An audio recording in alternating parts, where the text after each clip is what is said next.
Di suatu tempat, sekarang juga, ada seekor hewan yang sedang sekarat.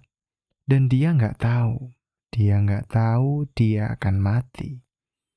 Dia cuma merasa lemah, cuma merasa dingin, lalu berhenti. Tapi kamu tahu suatu hari kamu akan berhenti ada. Bukan firasat samar, bukan ketakutan kosong, sebuah fakta yang kamu bawa sejak kecil. Kamu satu-satunya makhluk di planet ini yang menggendong kepastian itu seumur hidup. Kenapa cuma kita? Dan yang lebih aneh, apa yang kita lakuin dengan pengetahuan itu? Jawaban gampangnya ya jelas, bikin takut, bikin cemas, bikin sedih. Tahu bakal mati itu cuma beban, cuma kutukan. Makanya kita habiskan hidup untuk lari dari pikiran itu. Sibuk terus, cari distraksi, apa aja biar lupa sebentar. Itu yang semua orang kira, dan itu salah.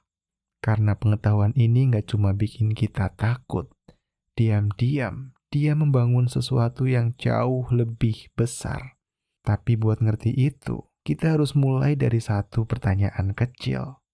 Sebelum kita masuk lebih dalam, kalau kamu suka pertanyaan-pertanyaan semacam ini, subscribe dulu, biar kamu nggak ketinggalan pertanyaan berikutnya. Oke, balik ke misteri kita. Hewan juga takut mati, iya kan? Singa lari dari api, kelinci lari dari elang, rusa lari dari pemburu. Tapi perhatiin baik-baik, mereka lari dari ancaman yang ada di depan mata. Sekarang, detik ini, nggak ada singa yang bangun jam 3 pagi, mikirin kematiannya 40 tahun lagi. Hewan takut pada bahaya, kamu takut pada waktu. Coba pikirkan, kamu bisa nengok jauh ke masa lalu, kamu bisa ngintip jauh ke masa depan. Dan di ujung masa depan itu, selalu ada titik yang sama buat semua orang. Hewan hidup di dalam sekarang. Kamu hidup sambil tahu sekarang itu ada batasnya. Dan itu butuh dua hal yang nyaris cuma kita yang punya. Sadar bahwa aku itu ada dan bisa membayangkan masa depan yang belum datang. Gabungan langkah itu kasih kita satu hadiah dan satu kutukan. Hadiahnya, kamu bisa merencanakan, bermimpi, membayangkan yang belum ada. Kutukannya, kamu juga bisa membayangkan dunia tanpa kamu di dalamnya. Tahun 1973, seorang antropolog bernama Ernest Becker nulis satu buku.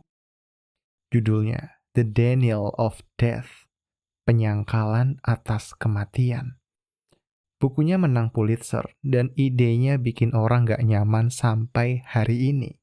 Becker bilang, hampir seluruh dirimu, siapa kamu, apa yang kamu kejar, sebagian dibentuk buat satu hal, buat nggak hancur menghadapi kenyataan bahwa kamu akan mati.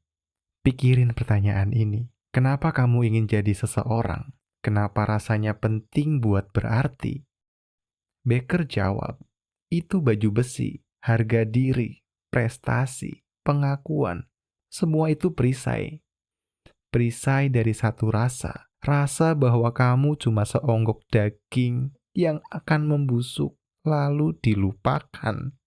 Dan Becker nggak sendirian, idenya melahirkan satu bidang riset utuh yang masih hidup sampai hari ini. Kedengarannya berlebihan sampai kamu lihat datanya. Tahun 1989, sekelompok psikolog melakukan eksperimen yang sederhana tapi mengganggu. Mereka ambil hakim-hakim sungguhan, orang yang tiap hari memutus nasib orang lain. Setengah dari mereka diminta isi kuesioner singkat. Isinya tentang kematian mereka sendiri. Cuma diingatkan, cuma itu. Lalu semua hakim diminta menetapkan uang jaminan untuk satu kasus yang persis sama. Hakim yang tidak diingatkan menetapkan rata-rata $50. Hakim yang baru saja mikirin kematiannya sendiri, $455. 9 kali lipat, cuma karena diingatkan bahwa mereka fana. Ingatan akan kematian diam-diam menyetir keputusan kita, bahkan saat kita nggak sadar. Tapi kenapa uang jaminannya naik sejauh itu? Karena kasusnya soal seseorang yang melanggar aturan, melanggar apa yang dianggap benar. Dan saat kamu baru diingatkan mati, kamu mencengkram lebih kuat apa yang kamu yakini benar. Dan ini bukan cuma di ruang lab. Peneliti pernah mencoba hal yang lebih halus. Mereka nanya orang-orang yang lewat di trotoar, pejalan kaki biasa, soal pandangan hidup mereka. Bedanya cuma satu. Sebagian ditanya tepat di depan sebuah rumah duka. Gak ada yang nyebut kata mati, bangunannya saja yang kebetulan ada di situ.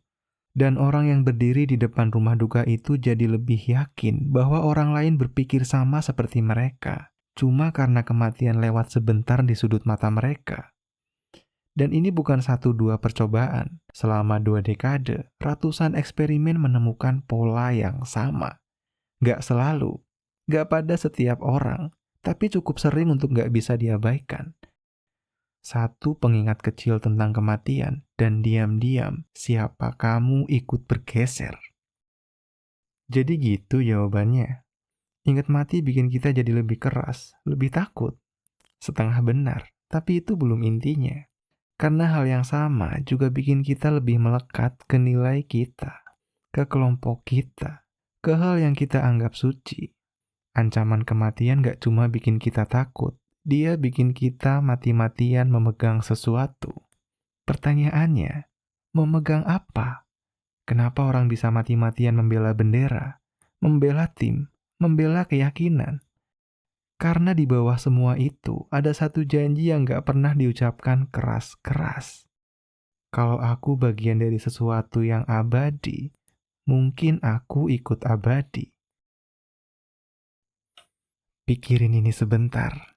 Kenapa orang rela kerja puluhan tahun biar namanya keukir di satu gedung?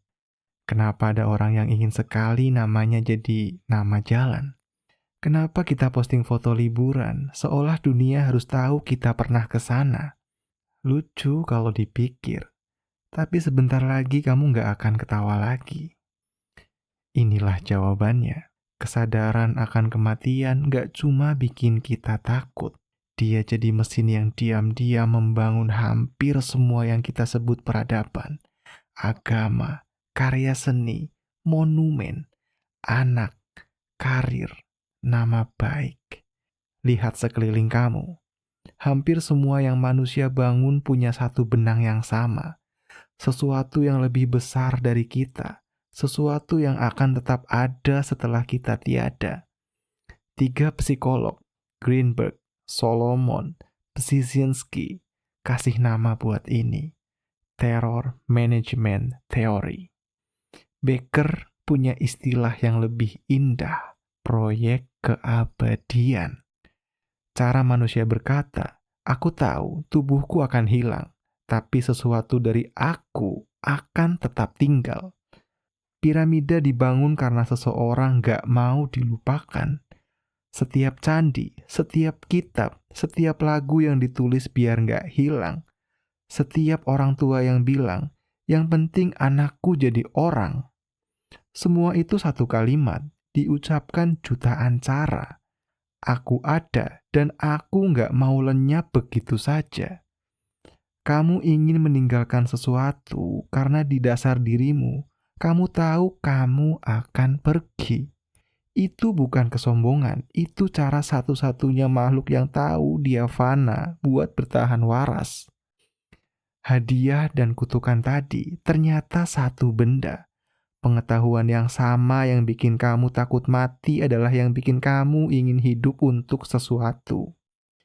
Ingat hewan tadi, yang sekarat tanpa tahu dia sedang sekarat. Dia pergi dengan tenang, tanpa beban, tanpa teror. Kita nggak punya kemewahan itu, kita menggendong pengetahuan itu setiap hari. Tapi justru karena itu, cuma kita yang bisa bertanya, hidup ini buat apa? Mungkin di situ letak anehnya jadi manusia. Beban yang sama yang bikin kita gelisah adalah yang bikin kita mencipta. Hewan itu hidup. Kamu tahu kamu hidup, dan itu mengubah segalanya.